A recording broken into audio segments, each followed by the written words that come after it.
I was 18 when my mother threw me out in front of the whole family with nothing but a suitcase, calling me a failure. I cried as I walked away, but years later I returned not alone, and when she saw who was standing beside me, her face turned pale. The Hale house smelled of roasted chicken and cinnamon candles, the kind of cozy scent that usually meant comfort, but tonight it felt suffocating. I had just turned 18 a few weeks earlier, diplomas still folded in a cardboard frame on my desk upstairs, and all I wanted was to tell my family that I had been accepted into Stanford's computer science program. My heart had been carrying that secret, like a small flame, waiting for the right moment to let it out. Relatives filled the living room, voices overlapping with laughter, wine glasses clinking. My brother Ryan stood near the fireplace, taller and broader than me, shaking hands with uncles who slapped his back and called him the pride of the family. He had just announced that Mom was helping him open a new restaurant in Denver, a high-end place with a fancy name that she had chosen herself. People surrounded him, offering congratulations, and I waited on the edge of the room, palms sweating, rehearsing the words I would say. When the room quieted for a moment, I stepped forward. My voice was trembling, but I forced it out. I said that I had been accepted into Stanford, that I planned to study computer science, and maybe even start something of my own one day. For a second there was silence, and I thought maybe, just maybe, they would clap or smile. Instead, I heard a short laugh, sharp like glass breaking. My mother Linda, perfectly dressed in a navy suit with pearls at her neck, looked me up and down as if I had said something ridiculous. She told the room that Ryan was building something real while I was chasing childish dreams. She said computers were toys, that I had always been lazy, that no university could change who I truly was. Her words fell like heavy stones, and people shifted uncomfortably, some staring at the floor, others at their drinks. I tried to defend myself, my throat tight, saying that I had worked hard, that I earned the scholarship, that I wanted to make her proud. She cut me off, her voice rising. She said I was a failure, that I was nothing compared to Ryan, that she would not waste another dime on me. The room went silent, except for the hum of the ceiling fan. My father cleared his throat, but said nothing. The humiliation burned through my chest. I felt my face hot, my hands shaking. My aunt whispered something to her husband. My cousin looked at me with pity, and Ryan smirked, pretending to hide it with his glass. Mom pointed toward the door and told me if I wanted to play at being an adult, then I could start tonight. She said to pack a bag and get out of her house. I stood frozen for a moment, praying she did not mean it, that someone would stop her. No one moved. Even my father kept his eyes on the carpet. Slowly I turned my legs heavy and climbed the stairs while the murmurs of the party resumed behind me. In my room, I pulled the old duffel bag from under the bed, stuffed in a few pairs of jeans, 2 sweatshirts, my laptop, and the diploma I had been so proud of. My hands shook as I zipped it up. The photos on my dresser blurred through tears, snapshots of birthdays and Christmas mornings that suddenly felt like lies. When I came back down, the laughter in the living room had grown louder, as if nothing had happened. Mom stood near the door, waiting, arms crossed. She didn't say another word. She opened the door, cold night air rushing in, and tilted her head as if dismissing a servant. I stepped out with the bag slung over my shoulder. Behind me, the warmth and noise of the house poured into the night for a moment, then the door shut hard. I stood on the porch, the sound echoing in my ears, and felt every eye in that house pressing through the walls, watching me leave.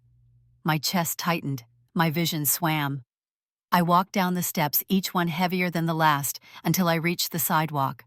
The air smelled of pine and wood smoke, the street quiet except for distant laughter still seeping through the windows. I wiped my face with the back of my hand, but the tears kept coming. I turned, once saw the curtains shift as someone peeked out, then turned away again. The bag dug into my shoulder. The night felt endless, and for the first time in my life, I had nowhere to go. Yet, as I walked toward the dim glow of the bus stop at the corner, one thought pressed harder than all the rest. If this was the night she wanted me gone, then it would also be the night I began to prove her wrong. The bus stop light flickered weakly against the empty street, casting long shadows that made the bench look colder than it already was. I set my bag down and sat, hugging my knees to my chest. My breath rose in small white clouds. A bus roared by without stopping, its windows glowing with strangers, and for a second I wished I could be one of them going anywhere but here. I had no plan, no place, no one waiting for me.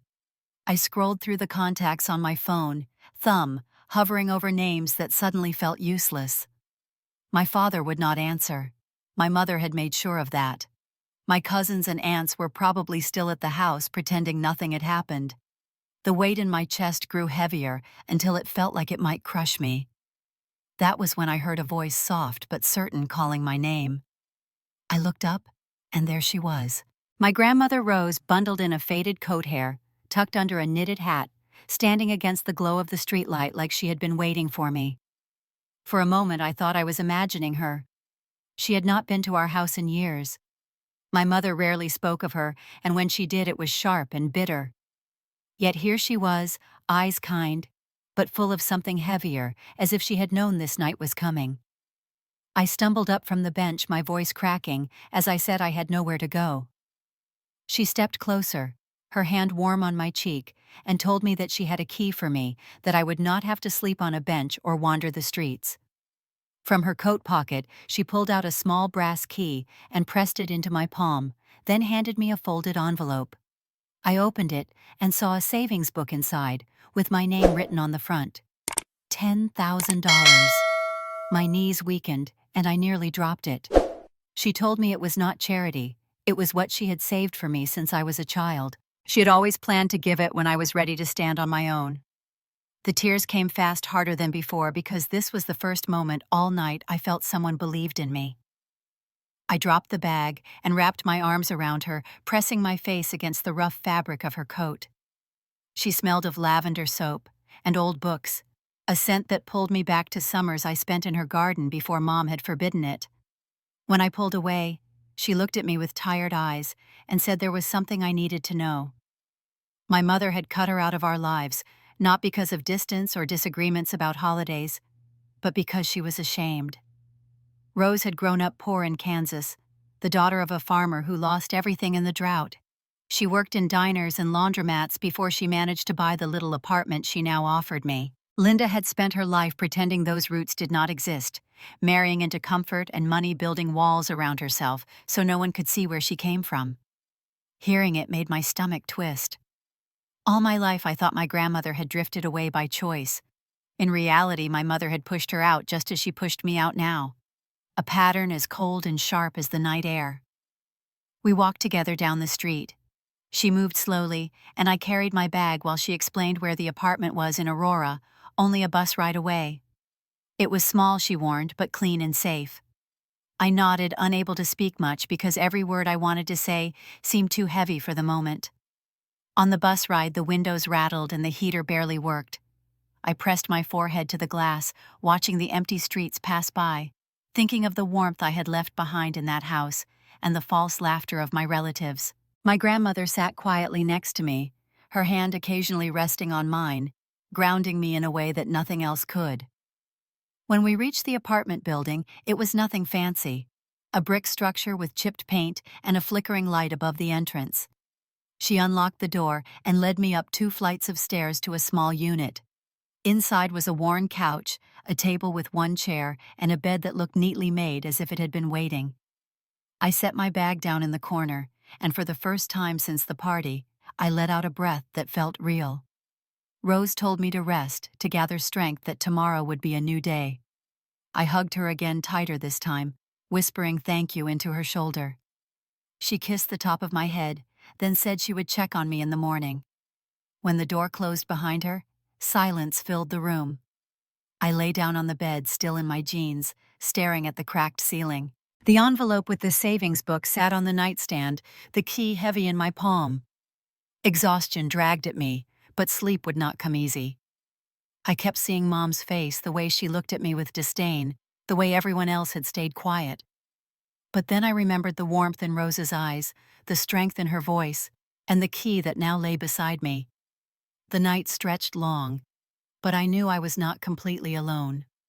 Somewhere between the sting of rejection and the fragile hope of tomorrow, I felt the first spark of something I had never let myself fully believe.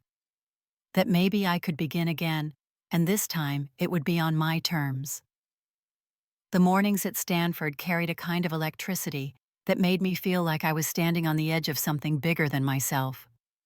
The palm trees lined the walkways, the air smelled faintly of cut grass and coffee, and every building seemed to hum with ambition. I carried my laptop everywhere, the old duffel bag slung over my shoulder, the same one I had dragged out of my mother's house. Classes were heavy, professors expected perfection, and most of the students came from families that could buy their way into comfort. I worked late shifts at the campus library shelving books until my arms ached, and weekends at a coffee shop downtown, where I made lattes for students who did not need to count tips the way I did. Sleep became a luxury, but the fire in my chest kept me moving. At night, in the quiet corner of my dorm room, I began building something that I could not yet explain to anyone. A piece of code meant to protect, to secure, to lock down digital doors no one else thought much about. I called it Shield Lock. It was clumsy at first, lines of code stacked like crooked bricks, but every night I reshaped it, smoothing the edges, strengthening the walls. Nora Pierce was the one person who kept me steady. She lived 2 doors down in the dorm, a girl with sharp eyes and messy hair who had a laugh that filled the hallways. She studied applied math and carried a sketchbook full of impossible equations that she swore were art. She was the first person I told about my project. One evening, while we sat cross-legged on the floor of my room, surrounded by empty coffee cups, I showed her the prototype. She watched as I explained how it encrypted files, how it locked down access, how it could catch breaches before they spread. Her eyes widened, and she said it was brilliant. For the first time in months, I believed it. Still, belief did not pay for server space or new equipment. I scraped by using Rose's savings carefully, terrified of watching the balance shrink. Nora convinced me to look for angel investors. The thought of walking into a room full of wealthy strangers with nothing but a laptop and an idea made me sick, but she promised she would stand by me. The day of the pitch arrived, a gray Saturday in Palo Alto. We borrowed a friend's car and drove to a small office building where 5 men and women sat around a polished table. They looked at me like I was a gamble, one more college kid with a dream destined to fizzle. My throat tightened as I opened the laptop, my palms sweating, but then I saw Nora in the corner, nodding, her arms crossed like a shield. I spoke about breaches, about how companies bled money when their systems were hacked, about the need for stronger walls. I showed them the demo, how ShieldLock detected a simulated attack and shut it down before it spread. At first there was silence. Then a woman with silver hair leaned forward and asked how much capital I needed to take it beyond a dorm room. $50,000. The number slipped out before I could hesitate. They exchanged glances, whispered calculations, questions about scalability and patents. I answered as best as I could, my voice steadier with each word. Finally, the silver-haired woman smiled, closed her notebook, and said she was in. By the end of the hour, the group agreed to invest together. $50,000. My chest felt like it would burst. Nora grabbed my hand under the table, squeezing it so tight I almost winced. I walked out of that office with a check that felt heavier than anything I had ever held. Back at campus, we celebrated with pizza from a cheap place near El Camino Real. We sat on the curb, eating straight from the box grease staining our sleeves. I told Nora I was terrified, that now I had to make it work, that failure was no longer just mine, but theirs too. She laughed, leaning her head back, telling me that fear meant I cared, and caring was the fuel that would keep me building. That night, lying in bed with the check tucked inside my backpack, I stared at the ceiling and thought about my mother's voice calling me a failure. I imagined her face if she knew what I had just accomplished. The bitterness twisted with a strange kind of satisfaction. I was no longer just surviving.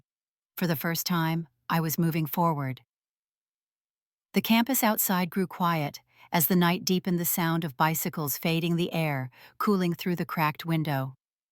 My laptop waited on the desk, ShieldLock's code glowing faintly on the screen. I turned toward it, unable to sleep, fingers already itching to build more. This was only the beginning, but the beginning was finally real. The Sunday paper landed on the library desk with a dull thud as I stacked returned books. I wiped my hands on my jeans and glanced down at the front page of the lifestyle section. There it was printed in full color. A smiling photograph of my brother Ryan standing in front of a gleaming new restaurant in downtown Denver. Above his head, the sign read, "Hale's Grill," in elegant silver letters.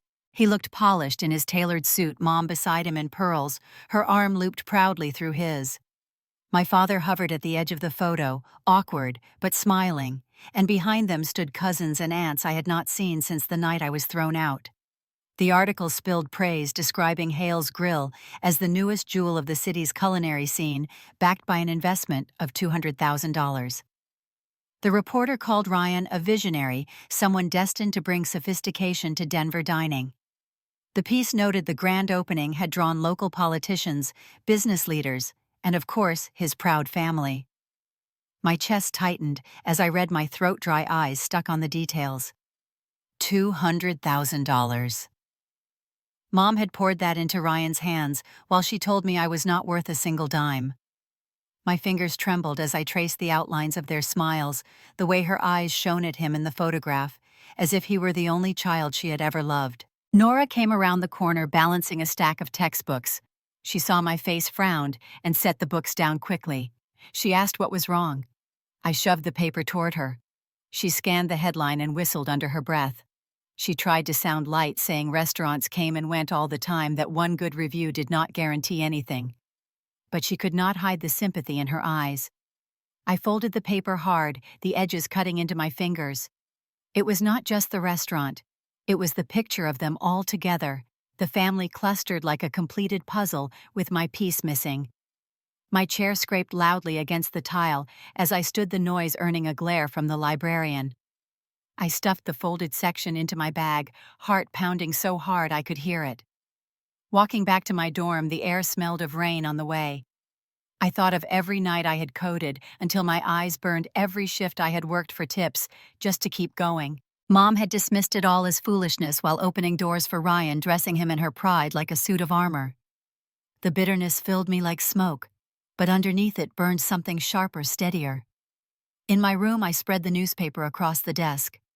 The smiles seemed to mock me, daring me to break. I gripped the page until the ink smudged against my skin. For a moment, the hurt threatened to drown me, but then I breathed slowly, remembering the investors who had trusted me.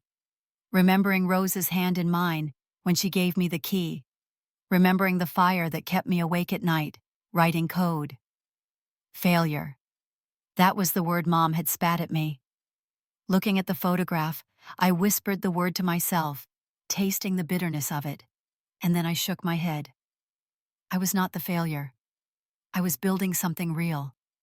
I was carving it out with nothing but determination and code, and one day the world would know it. Nora knocked lightly on the open door, holding 2 cups of coffee. She placed one in front of me and sat down without speaking. I finally let go of the paper and took a sip, the warmth grounding me. She said softly that family pride could blind people, that one day they would regret not seeing me. I did not answer. I only folded the paper carefully this time and slid it into the drawer. The rain began outside, tapping against the window, washing the sidewalks clean. I sat at the desk, staring at the faint smudges of ink still on my fingers. Every drop outside sounded like a clock ticking, a reminder that time was moving, that my chance to prove myself was racing closer. The photograph of their smiling faces lingered in my mind, sharp as glass, and with it came a promise I made silently to myself. No matter how much they celebrated Ryan, no matter how completely they tried to erase me, I would not disappear. I turned back to my laptop, the glow of the screen lighting my face, and began typing with a force that shook the desk. The paper remained hidden in the drawer, heavy with the weight of all I had lost, and heavier still with the fuel of what I was determined to become. By the spring of 2017, the walls of my dorm room felt too small to contain the weight of what was happening. Shieldlock had outgrown the late nights and cramped study sessions. We were no longer just a handful of students tinkering with code. Investors from a venture capital firm in San Francisco had signed the papers and wired $5 million into the company account. When I saw the number on the screen, my breath caught. It was more money than I had ever imagined holding, more than my entire family combined could have dreamed of giving me. I stood in the registrar's office at Stanford, fingers tight around the withdrawal forms. The woman behind the counter looked at me with the mild surprise she probably reserved for students who traded Ivy League dreams for something more uncertain. I handed over the forms, heart-pounding, but certain. My path was no longer through lecture halls. My classroom would be the city, the office the battleground of building something from nothing. Within weeks, I was signing a lease on a small floor in a glass building in downtown San Francisco. The rent was obscene, the space half empty, but the moment I swiped the key card and opened the door for the first time, I felt like I had stepped into the life I had promised myself the night I left my mother's house. Desks arrived, whiteboards lined the walls, and our logo was taped crookedly above the entrance. At first, the energy was intoxicating. We hired a handful of engineers, some still in school, some fresh out of their first jobs. Coffee cups littered every table, the hum of servers filled the background, and sleep became a distant memory again. Shield Lock was alive, and people were starting to notice. Then the cracks began. One of our biggest early clients, a mid-sized healthcare company, abruptly canceled a contract worth hundreds of thousands. They claimed our software was unproven, that the risk outweighed the reward. The news hit me like a blow to the ribs. Payroll loomed, investor expectations hung over my head, and suddenly the future that had looked so bright flickered with shadows. Inside the office, the tension grew sharper by the day. My co-founders argued about direction, about whether to pivot, whether to chase smaller contracts or hold out for bigger ones. Voices rose, doors slammed, and every meeting felt like a battlefield. I tried to mediate, but each side saw me as too young, too emotional, too stubborn. One night after everyone had gone home, I sat alone in the darkened office, the city lights blinking through the window, my laptop screen reflecting my tired face. My chest ached with the weight of it all. I thought of Rose, of the key she pressed into my palm, of the investors who had handed me their faith, and of my mother's voice calling me a failure. The fear of proving her right gnawed at me until my hands shook. The breaking point came during a Monday morning meeting. Two of the co-founders shouted across the table, each threatening to walk out if the other stayed.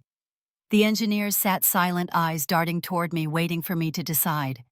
I felt the ground slipping beneath us, the dream I had built from sleepless nights threatening to collapse in front of everyone. I stood, palms pressed flat against the table, and told them I would not watch Shield Lock die from the inside. If they could not work together, I would restructure the team myself. One of them scoffed, grabbed his bag, and stormed out. The other followed minutes later, muttering under his breath about wasted time. The silence they left behind was suffocating. For a long moment, no one moved. Then Nora, who had joined us full-time by then, spoke quietly, saying she believed in me, that the rest of the team needed me to take the lead. Her voice steadied me when mine was about to break. I looked around the room at the engineers who had given up safer jobs to join us. They were waiting for me to choose. So I did. I told them we would rebuild tighter and stronger. I promised late nights, tough weeks, and a fight to prove ourselves. No one left the room. Instead, heads nodded, shoulders straightened, and for the first time, I felt like a real leader, not just a girl with an idea. That night, I drafted emails to investors explaining the shakeup and outlining a new plan. My fingers moved quickly, driven by something deeper than fear. The truth was, I could not afford to fail, not now. Every challenge, every betrayal, every headline about my brother's restaurant burned in my memory, pushing me harder. The office felt different the next morning. The air was clearer, the noise of petty arguments gone. We turned back to the code, to the clients who still believed in us, to the product that had brought us here. My reflection in the window looked older, sharper, but steadier too. The city stretched out below, unaware of our struggles, unaware of the storm that nearly tore us apart. Inside that office, I knew the fight was far from over. It was only beginning again on my terms. The winter of 2019 settled over San Francisco with a damp chill that clung to everything, even the glass towers downtown. Shield Lock had finally started to breathe again, our client list growing, the product sharper, leaner, more respected. For a moment, I believed the worst storms were behind us. That belief shattered the morning. A thick envelope slid across my desk, heavy with a weight I felt before I even opened it. The words blurred as I read them. Eric Dawson, founder of a rival cybersecurity company, was suing us for copyright infringement. He claimed ShieldLock had stolen proprietary code, that what we had built was not ours at all. The accusations were brutal and public. If he succeeded, every line I had written, every sleepless night, every dollar invested would crumble into dust. I sat frozen in my chair, the sound of the city far below, fading into nothing.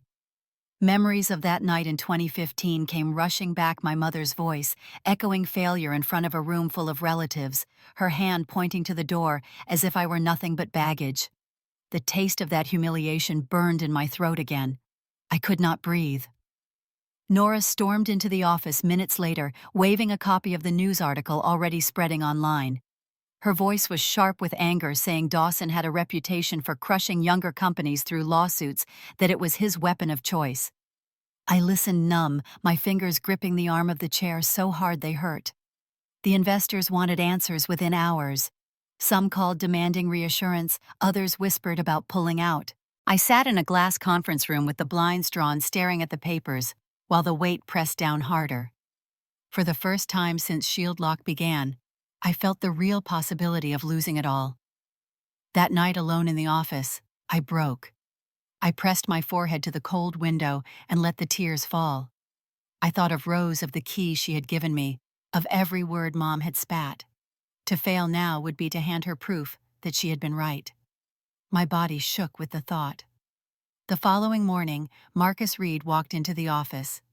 He was a tall man in his 40s with tired eyes that suggested he had seen too many battles already. His handshake was firm, his voice low but steady. He had been recommended by one of our investors, known for taking on impossible cases. He spread the lawsuit across the table, his fingers tracing each accusation. He explained that Dawson had filed similar claims against smaller startups, most of which had folded under pressure.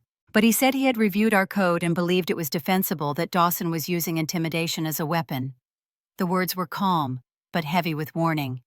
This fight would not be quick. The months that followed blurred into endless meetings, depositions, and sleepless nights. My days were spent in the office with the team holding on to clients, my evenings with Marcus and his staff, dissecting every line of ShieldLock's architecture, proving again and again that it was ours. Each round of paperwork felt like drowning in ink. I carried the weight everywhere.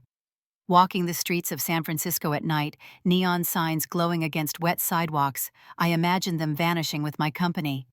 I imagined walking into my mother's house with nothing but failure again stamped on my skin. The trial date was set for the spring. When the day arrived, I stood outside the courthouse with my hands trembling so badly I had to clasp them together to keep steady. The building towered above me, its stone facade cold and unyielding. The voices of journalists floated through the air, questions sharp and prying. Cameras flashed, and for a moment I felt like the scared teenager dragging a suitcase down the driveway years before. Nora touched my shoulder gently, whispering that I had already proven more than anyone expected, that this was only another step. Marcus adjusted his tie and gave me a nod that carried more weight than words. As I stepped through the courthouse doors, the chill of the marble floor beneath my shoes, I felt the fear twist into something else. This was not just about Dawson. It was not even just about ShieldLock. It was about every time I had been dismissed, erased, told I was less. Standing there, the echoes of footsteps surrounding me, I realized the courtroom was not just a place of threat. It was a stage. And for the first time in years, I understood that this was my chance to prove myself again, not just to the world, but to the voice that still haunted me. The courtroom smelled faintly of wood polish and old paper, the kind of scent that clung to walls where too many battles had been fought. I sat at the plaintiff's table, my palms damp, my heartbeat loud in my ears. Marcus placed a folder in front of me, the one we had guarded like a lifeline for months. Inside were printouts of the very first lines of ShieldLock code, dated and saved back in my Stanford dorm room. My initials marked the commits, every keystroke time-stamped, every revision carrying proof that it was mine. Across the aisle, Eric Dawson sat with his lawyers, his jaw clenched as if he already knew the ground was slipping. He had built his career on intimidation, but for the first time I saw unease flicker in his eyes. Judge Samuel Klein adjusted his glasses, his voice steady as he called for the exhibits. Marcus rose his presence calm and handed the judge the folder. The courtroom grew quiet as the evidence was examined. I wanted to breathe, but my chest stayed tight, as if the air itself was waiting for the ruling. Marcus began his argument, his voice even measured, pointing to the documentation, the version history, the digital fingerprints that could not be forged. He explained how each piece of Shieldlock's foundation bore the mark of my authorship. I felt heat rise in my cheeks as he spoke, not from shame this time, but from something sharper, something that felt like vindication taking shape. Dawson's lawyers objected, trying to sow doubt, but the judge cut them off. He leaned over the bench, scanning the dates, the progression of my work from the very beginning. When his eyes lifted to me for a brief second, I thought I saw something human there, a recognition of the fight it had taken just to reach this moment. The silence that followed was unbearable. My hands shook under the table, and Nora, seated behind me, reached forward to squeeze my shoulder. Finally, Judge Klein spoke. His words were simple, but they shattered months of fear. He ruled that Shieldlock had not infringed on Dawson's company, that the claims were without merit. Shieldlock was cleared. We had won. The room erupted in murmurs, reporters scribbling furiously, Dawson slamming his folder shut with a snap. My breath left me in a rush, my eyes stinging as tears blurred everything. I did not try to stop them. They slid down freely, my hands covering my face as I bent forward, shaking with relief. Outside the courthouse, the steps were flooded with cameras and microphones, the gray sky overhead split by flashes. My name was being shouted from every direction, reporters calling out, strangers cheering. I clutched the railing as if it were the only thing anchoring me to the ground. Marcus spoke to the press briefly, confirming the victory, his words careful and professional. But the questions soon turned to me. They wanted to know what it felt like to beat Dawson, what it meant to stand against a giant and win. My throat closed, and for a moment I could not speak. Then the words came, shaky but honest. I said that Shieldlock had always been about building something from nothing, about proving that belief and hard work could stand against fear. The flashes grew brighter, the noise louder, but inside me there was only stillness. Years of humiliation, doubt, and nights wondering if I would ever escape my mother's shadow unraveled in that single moment. I had stood in court and shown the world my worth. Later, as the crowd dispersed and the courthouse steps emptied, I lingered. The wind was sharp, carrying the smell of rain, and I pressed a hand to my chest where the ache of fear had finally loosened. I knew headlines would spread across every tech publication by morning. They would call me a fighter, a rising star, maybe even a symbol. But none of it compared to the quiet truth I carried alone. For the first time in my life, I felt the weight of vindication. Not the shallow thrill of praise, but the deep trembling relief of being seen for who I really was. I had not just defended a company, I had defended the girl who had once walked down a driveway with nothing but a suitcase. Standing there on the courthouse steps, the city stretching wide around me, I let myself cry again, not out of fear, but out of the strange, fierce joy of finally being recognized. The victory at the courthouse followed me into every corner of my life. My inbox filled with interview requests, investors who had once doubted me, now eager to extend meetings, and even strangers on the street stopped to congratulate me. Yet in the middle of that whirlwind, the news from back home slipped quietly into my feed one evening, and it stopped me cold. Ryan's restaurant, Hale's Grill, was in trouble. The glossy photos I remembered from the opening night, the family dressed in coordinated colors with smiles wide enough for the front page, now looked like a cruel contrast to the headlines. Sales had been sliding for months. The reviews were unkind, pointing to overpriced meals and poor service. Ryan had poured everything into the image of success, but not into the bones of the business itself. I sat in my San Francisco apartment with the article glowing on the screen, reading the details with a strange detachment. Suppliers had gone unpaid. A loan Ryan had taken out with aggressive terms was coming due. The whispers of bankruptcy were growing louder. It was not just the numbers that struck me, but the way Mom was quoted in the local press. Linda defended him fiercely, saying the problems were due to lazy staff and dishonest partners refusing to acknowledge that Ryan's decisions had led him here. She stood outside the restaurant after a heated confrontation with reporters, insisting her son would bounce back, her chin tilted high, like denial could shield her from reality. I imagined her voice in those interviews, the same tone she once used to cut me down in front of a room full of relatives, and I felt something sharp twist inside me. For years she had convinced herself that Ryan could do no wrong, that every stumble was someone else's fault. Now the cracks were too wide to patch. One night, while scrolling through the local news, I found another piece. This one was not about slipping sales or staff turnover. It was about a lawsuit. A major food supplier had filed against Ryan for unpaid invoices that stretched back over a year. The numbers were staggering enough to bury the restaurant for good. I stared at the words, my lips curving without permission. It was not joy exactly. It was not even relief. It was the bitter, undeniable taste of karma settling into place. Ryan, the golden child, who had been handed hundreds of thousands to prove himself, was being dragged into court, not for greatness, but for debts. I thought back to the night I left with a suitcase, my mother's voice echoing in my ears. I remembered the way Ryan smirked, as if he had already inherited every piece of her pride and love that I would never touch. And now, while my company's name was rising in headlines, his was being tied to failure. Nora noticed the expression on my face as I closed the laptop. She asked what I was reading, her voice cautious. I told her, and for a moment she just studied me, then nodded slowly. She did not judge the flicker of satisfaction in my voice. She knew what it meant to be overlooked, to watch someone else praised for less while you had to claw your way up. I leaned back in my chair, the city lights bleeding into the room through the window. It was not triumph I felt, but something steadier, a reminder that the world had a way of balancing scales in its own time.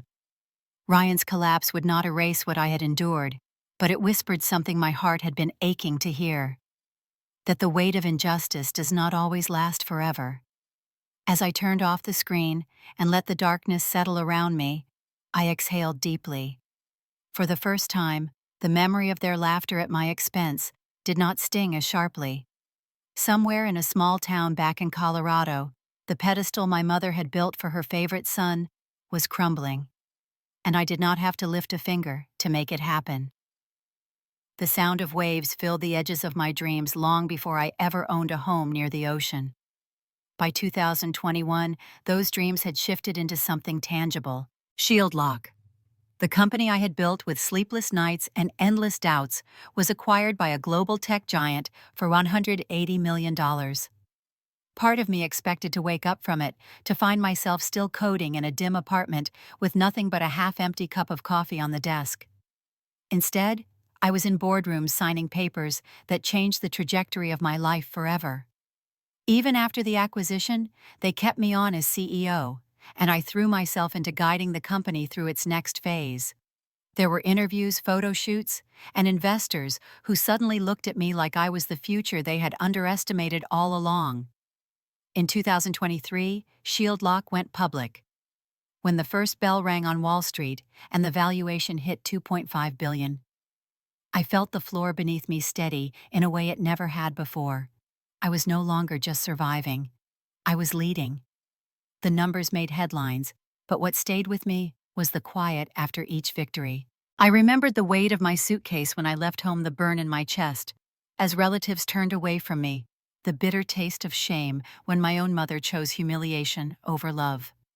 Each milestone did not erase those wounds, but it wrapped them in something stronger: proof. When the IPO settled and the world started calling Shield Lock a unicorn, I signed for a home in Malibu. The mansion overlooked the Pacific, its glass walls catching sunsets like they were painted for me alone. $32 million for a place where silence did not feel like punishment, but like power. The first night I moved in, I stood barefoot on the balcony, the salt air rushing over my skin, the dark waves crashing endlessly below. The house behind me was still half empty, echoing with newness, but the ocean stretched wide and ancient, steady as my own pulse.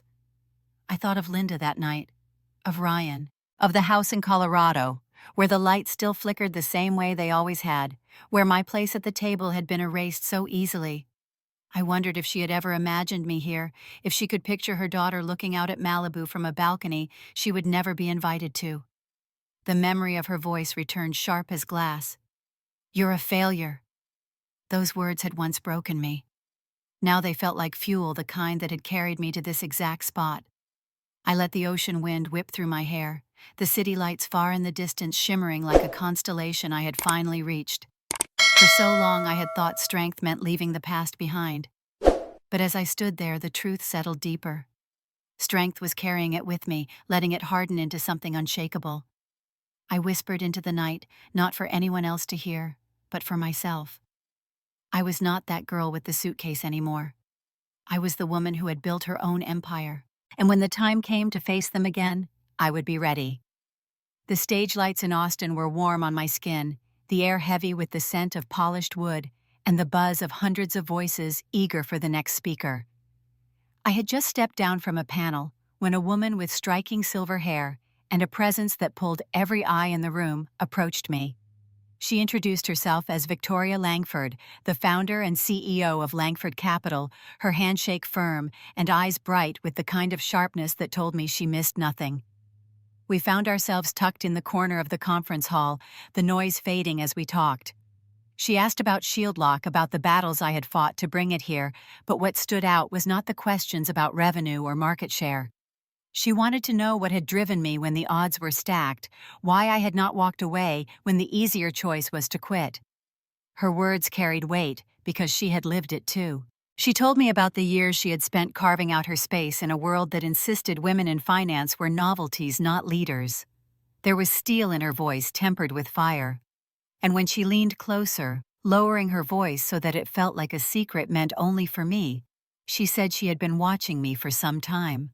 Over dinner that night in a quiet restaurant just off Congress Avenue, we spoke not as CEO to investor, but as women who understood what it meant to be underestimated, to be told no before the question was even asked.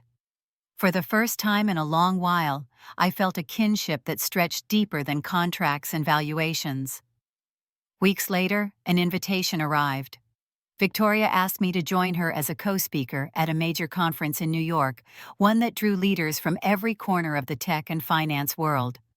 She wanted us to share the stage to speak on resilience, on the future women would shape in industries long locked away. Standing beside her on that stage months later, the lights brighter and the crowd vaster, I felt the shift. Cameras flashed, reporters scribbled furiously, and every word we spoke echoed beyond the walls. The coverage the next day did not just spotlight Shieldlock or Langford Capital. It drew lines between us, calling us allies, pioneers, a force reshaping the narrative. As the applause rolled over me, I glanced at Victoria. She met my eyes and gave a small nod, one that spoke of understanding, of recognition. She was more than an investor, more than a name attached to capital and influence. She was a mirror of what I had fought to become, and perhaps even a glimpse of the strength I still needed to hold. In that moment, as the crowd rose to its feet and the sound filled the hall, I understood something with absolute clarity. Victoria was not just another figure in the industry. She was the ally I had never expected, but always needed, the kind of power that walked beside you rather than towering above. And one day soon, she would be the one walking into the storm with me. The envelope was cream with a gold trim, the kind of stationery chosen to suggest elegance, but in my hands, it felt more like a test. Inside was an invitation to my father's 60th birthday celebration at a luxury hotel in downtown Denver. The script was formal, the words carefully arranged to appear warm, but I knew better. This was not an olive branch. It was obligation, a gesture my mother made only because relatives must have pressed her. Or perhaps Ryan wanted another stage to parade himself. I sat with the letter for a long while, tracing the embossed crest of the hotel with my thumb. Part of me felt the old sting, the instinct to crumple it and toss it aside. But another part, the stronger part, saw the opportunity it represented. It was not just an invitation. It was a stage one where I could stand not as the girl who had been thrown out, but as the woman who had built her own empire. That night I called Victoria. Her voice carried the calm certainty I had come to rely on. She listened, and when I asked if she would join me, she agreed without hesitation. Her words were simple but firm. If this was the storm, she would walk beside me. The next day, I drove to Aurora to see my grandmother. Rose was older now, her movements slower, but her eyes still carried the same fire I had seen the night she handed me the keys and the savings that had kept me afloat. When I told her about the invitation, she looked at me for a long moment, then smiled. She said she had waited years for the chance to look Linda in the eye again. Together we began to plan. I imagined the ballroom lit with chandeliers, the family gathered in their finest clothes, the smug expressions I knew too well. I imagined walking in with Victoria at one side and Rose at the other. Not alone, not diminished, but supported by women whose strength had shaped me in ways Linda never understood. In the quiet of my Malibu home, I rehearsed what I might say, though part of me knew words would not be necessary. Presence alone could be enough. The woman they had dismissed as a failure walking in with allies powerful in both name and spirit. It would not just be an entrance, it would be a statement. I folded the invitation back into its envelope and set it on my desk. For the first time in years, the thought of returning did not fill me with dread. Instead, it stirred something sharper, steadier. Resolve. When I looked out at the ocean that evening, the horizon stretched wide and unbroken. Soon I would walk into that room, not as the girl they had discarded, but as the woman they could no longer ignore. And I would not be walking in alone. The hotel ballroom glowed under the weight of crystal chandeliers, each table covered with white linens and golden centerpieces. Laughter and chatter filled the air as waiters in pressed jackets moved gracefully with trays of champagne. At the center of it all was my mother Linda, dressed in a gown the color of deep wine, her hand resting proudly on Ryan's arm. She was smiling, her voice carrying across the room as she recounted stories of her son's supposed achievements. Every word dripped with pride, and every glance toward the empty seat that had been mine years ago reminded me I was still the child she claimed had failed. I stayed just beyond the doors for a moment, feeling the tension rise in my chest. Victoria touched my shoulder, steadying me, her presence strong and unyielding. Rose stood at my other side, her cane planted firmly on the carpet, her chin lifted with quiet defiance. Together we stepped into the room. The hum of conversation faltered first into whispers, then into silence. I could feel eyes turning toward us, heads tilting, champagne glasses paused midair. My heels struck the marble floor with deliberate rhythm as we moved deeper into the ballroom. I did not need to search for my mother. I could sense her even before I saw her face. When I finally looked at her, I saw the exact moment her breath caught. Her smile froze, the color drained from her cheeks, and for the first time in my life, Linda Hale was at a loss for words. Her gaze flicked to Rose, the mother she had discarded for being too poor, too beneath her, then to Victoria, whose name and power in the financial world she could not possibly ignore. And finally, back to me, the daughter she had thrown away. The silence stretched until it seemed to press against the walls. George shifted awkwardly in his chair, clearing his throat, but no sound seemed to bridge the chasm that had opened in that ballroom. Ryan's face twisted, torn between anger and confusion, his hand tightening on his mother's arm. I walked straight toward the center of the room, not hurrying, not shrinking, every step steady. When I stopped, I let the quiet hang there, filling it only with my own breathing. Then I spoke, my voice calm, but edged with the years of pain and resolve that had carried me here. The night you sent me away, you thought I would never rise again. You believed I would break. But I came back, and I did not come back alone. Linda's lips trembled, as if she wanted to deny it, to laugh it off, but the power had shifted and she knew it. She glanced at the faces of relatives, neighbors, colleagues, who had once nodded along with her dismissals of me. Now those same faces watched with something else in their eyes. Some were shocked, some awed, some suddenly cautious. Victoria stepped forward, her hand brushing mine, her voice measured and sharp as she greeted the room, making sure her presence was undeniable. Rose lifted her chin and met Linda's eyes, and I could almost feel the weight of decades of silence breaking in that single stare. I did not need to say more. My life spoke for itself. The company I had built, the battles I had fought, the justice I had won, and the strength of the women standing with me now. Applause broke out slowly, uneven at first, then stronger. Not for me, not in the shallow way my mother once demanded it for Ryan, but for the truth of what stood before them, for the story written in every scar I carried, every tear I had once shed. Linda sank back into her chair, her face pale, her hand trembling as she reached for her glass but could not quite bring it to her lips.